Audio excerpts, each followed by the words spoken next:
ভাৰতক ডুবাবলৈ ট্ৰাম্পৰ নতুন প্লেন, নিতৌ বেজ্জতি, এইবাৰ টেক্স ৫০০%। হতাশ প্ৰধানমন্ত্ৰী মোদী। প্ৰিয় দৰ্শক, পতনৰ পথত নেকি ভাৰত আৰু আমেৰিকাৰ বন্ধুত্ব? ছুপাৰ পাৱাৰ আমেৰিকাই ভাৰতৰ অৰ্থনীতিৰ কঁকাল ভাঙিবলৈ সাজু হৈছে নেকি? আন্তঃৰাষ্ট্ৰীয় কূটনৈতিক মহলৰ পৰা আহিছে এক ভয়ংকৰ খবৰ, যিয়ে ভাৰতত প্ৰচণ্ড আলোড়নৰ সৃষ্টি কৰিছে। আচলতে আমেৰিকাৰ সংসদত এখন বিধেয়ক উত্থাপন হ'বলৈ ওলাইছে, যিখন বিধেয়ক গৃহীত হ'লে ৰাছিয়াৰ পৰা সস্তাত তেল ক্ৰয় কৰাটো ভাৰতৰ বাবে বিশ্বৰ আটাইতকৈ ব্যয়বহুল চুক্তি হৈ উঠিব পাৰে। ডনাল্ড ট্ৰাম্পৰ এই নতুন কৌশলে ভাৰতক এনে এক বিপাঙত পেলাবলৈ গৈছে, য'ত এফালে ৰাছিয়াৰ সৈতে পুৰণি বন্ধুত্ব আৰু সস্তীয়া ইন্ধন, আৰু আনফালে আমেৰিকাৰ পৰা বিধ্বংসী টেক্স আৰোপ কৰাৰ ভাবুকি। নমস্কাৰ, নিউজ অন নৰ্থ ইষ্টৰ আজিৰ এই প্ৰতিবেদনলৈ আপোনাক স্বাগত। আপুনি চাই আছে দেশৰ এটা অগ্ৰণী, নিৰ্ভীক, নিৰপেক্ষ আৰু বহুভাষিক channel news on north east. যদি আপুনি এতিয়াও আমাৰ ভিডিঅ'সমূহ চোৱা নাই, লাইক কৰা নাই, ছাবস্ক্ৰাইব কৰা নাই, তেন্তে সোনকালে কৰক, কাৰণ এই চেনেলটো গুডি মিডিয়া নহয়, যাক ক্ষমতাৰ জোৰেৰে সঁচা কথা কোৱাৰ ক্ষেত্ৰত দমন কৰিব পাৰি। নিউজ অন নৰ্থ ইষ্টৰ মাধ্যমেৰে আমি কেৱল বাতৰি সম্প্ৰচাৰ কৰাই নহয়, ইয়াৰ আঁৰৰ প্ৰকৃত সত্যও আপোনাৰ সন্মুখত তুলি ধৰিবলৈ চেষ্টা কৰোঁ, যিবিলাক বাতৰি গুডি মিডিয়াই আপোনাৰ সন্মুখৰ পৰা সদায় লুকুৱাই ৰাখে। এই মুহূৰ্তত বিশ্বৰ ৰাজনীতিত মাত্ৰ এটা নামেই চৰ্চাৰ বিষয় হৈ পৰিছে: ডনাল্ড ট্ৰাম্প। আমেৰিকাৰ ৰাষ্ট্ৰপতি ট্ৰাম্পে নিজৰ নতুন নীতিৰে সমগ্ৰ বিশ্বকে স্তম্ভিত কৰি তুলিছে। আৰু এতিয়া ২০২৫ চনৰ চেঞ্চনিং ৰাছিয়া আইন অনুমোদন কৰি তেওঁ এনে এক সিদ্ধান্ত গ্ৰহণ কৰিছে, যিয়ে ব্যাপক আলোড়নৰ সৃষ্টি কৰিছে। ৰাছিয়াৰ বিৰুদ্ধে আটাইতকৈ কঠোৰ আৰু মাৰাত্মক আইন প্ৰণয়ন কৰা হৈছে আমেৰিকাত। ২০২৫ চনৰ ৰাছিয়া বিৰোধী প্ৰতিবন্ধকতা আইন শীৰ্ষক এই দ্বিপাক্ষিক বিধেয়কখন যুগুতকৰ্তা হৈছে ৰিপাব্লিকান চিনেটৰ লিণ্ডছে গ্ৰাহাম আৰু ডেম'ক্ৰেটিক চিনেটৰ ৰিচাৰ্ড ব্লুমেনথাল। আৰু সকলোতকৈ আচৰিত কথাটো হ'ল, ৰাষ্ট্ৰপতি ডনাল্ড ট্ৰাম্পে নিজেই এই বিধেয়কখনত অনুমোদন জনাইছে। এই আইনখনৰ প্ৰত্যক্ষ উদ্দেশ্য হৈছে ৰাছিয়া ইউক্ৰেইনৰ যুদ্ধৰ অন্ত পেলোৱা। অৱশ্যে ইয়াৰ পন্থা অত্যন্ত আক্ৰমণাত্মক। এই বিধেয়কখনৰ মতে, যিকোনো দেশে ৰাছিয়াৰ পৰা তেল, গেছ বা ইউৰেনিয়ামৰ দৰে শক্তি সামগ্ৰী ক্ৰয় কৰিলে ৫০০% পৰ্যন্ত টেক্স আৰোপ কৰা হ'ব। ওপৰৰ পৰা ভালদৰে চালে এইটো ৰাছিয়াৰ বাবে আমেৰিকাৰ শাস্তি যেন লাগে।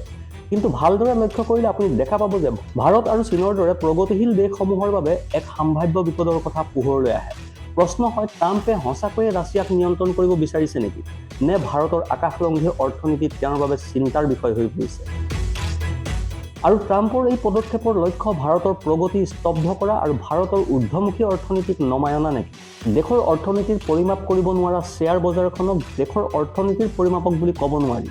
যদিও কল্পনা কৰকচোন, বৃহস্পতিবাৰে শ্বেয়াৰ বজাৰ মুকলি হোৱাৰ লগে লগে ট্ৰাম্পৰ ৫০০% টেক্সৰ আশংকাত বিনিয়োগকাৰীয়ে এবাৰতে ৮ লাখ কোটি টকা হেৰুৱালে। টেক্সৰ খবৰে শ্বেয়াৰ বজাৰখন ক্ৰাছ কৰি পেলালে। গতিকে এই নতুন আইন ২০২৫ চনৰ চেঞ্চনিং ৰাছিয়া এক্টৰ বিধান ইমান কঠোৰ হ'ব নেকি? ই ধ্বংসলীলাৰহে সৃষ্টি কৰিব নেকি?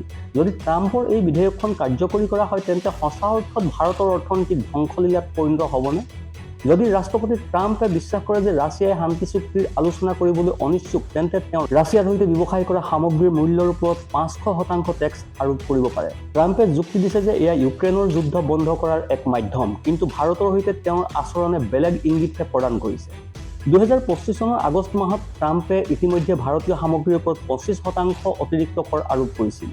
ইতিমধ্যে কৰ ৫০% হৈছেগৈ।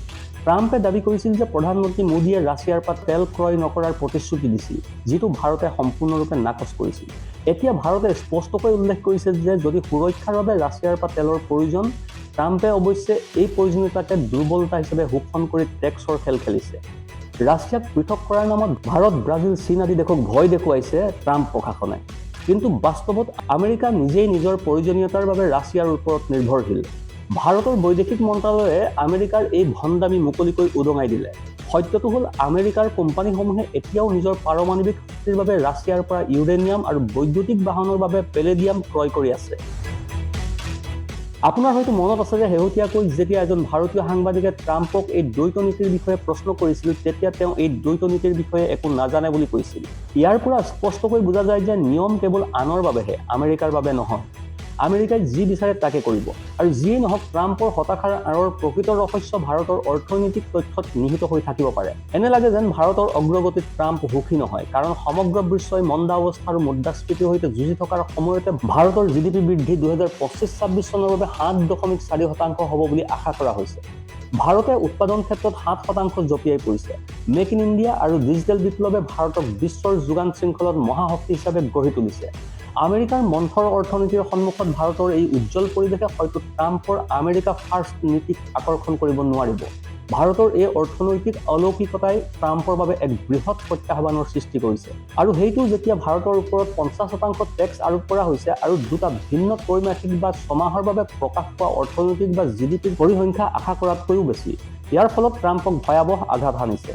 ট্ৰাম্পৰ আটাইতকৈ ডাঙৰ চিন্তা ৰাছিয়া বা ইউক্ৰেইন নহয়, বৰঞ্চ আমেৰিকান ডলাৰৰ বিশ্বাসযোগ্যতা হ্ৰাস পোৱাটো। হয়, ভাৰত নিশ্চয় আগবাঢ়িছে। আমেৰিকান ডলাৰৰ বিশ্বাসযোগ্যতা হ্ৰাস পোৱা আৰু ইয়াত ভাৰতৰ অৱদানেও ট্ৰাম্পক বিব্ৰত কৰি তুলিছে। কাৰণ ভাৰতে আগবাঢ়ি থকা ব্ৰিক্স দেশসমূহে এতিয়া বাণিজ্যৰ বাবে ডলাৰৰ ওপৰত নিৰ্ভৰশীলতা ক্ৰমাগতভাৱে হ্ৰাস কৰিছে। ট্ৰাম্পে বাৰে বাৰে সকীয়াই দি আহিছে যে ডলাৰ দুৰ্বল কৰা দেশসমূহে আমেৰিকাৰ বজাৰত স্থান হেৰুৱাব। আজি বিশ্বৰ মুঠ ঘৰুৱা উৎপাদনৰ 37% অংশ ব্ৰিক্সৰ। ভাৰতৰ দৰে দেশসমূহে যদি নিজৰ স্থানীয় মুদ্ৰাৰ ব্যৱসায় আৰম্ভ কৰে তেন্তে আমেৰিকাৰ আধিপত্যৰ অন্ত পৰিব বুলি আশংকা কৰিছে ট্ৰাম্পে। এই কাৰণেই তেওঁ 500% টেক্সৰ ভাবুকি দি ভাৰতৰ দৰে প্ৰগতিশীল শক্তিক নিজৰ ভৰিৰ তলত ৰাখিব বিচাৰিছে। ভাৰতৰ বাবে এয়া ট্ৰাম্পৰ এক সতৰ্কবাণী।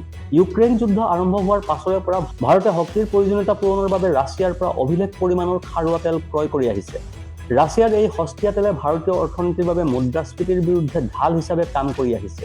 অৱশ্যে এই নতুন আমেৰিকাৰ বিধেয়কখনে ভাৰতক পোনপটীয়াকৈ লক্ষ্য কৰি ল'ব পাৰে। আৰু যদি ভাৰতে ৰাছিয়াৰ পৰা তেল ক্ৰয় কৰি থাকে তেন্তে আমেৰিকাত বিক্ৰী হোৱা ভাৰতীয় সামগ্ৰীৰ ব্যৱসায়ীয়ে 500% কৰ আৰোপ কৰিব লাগিব।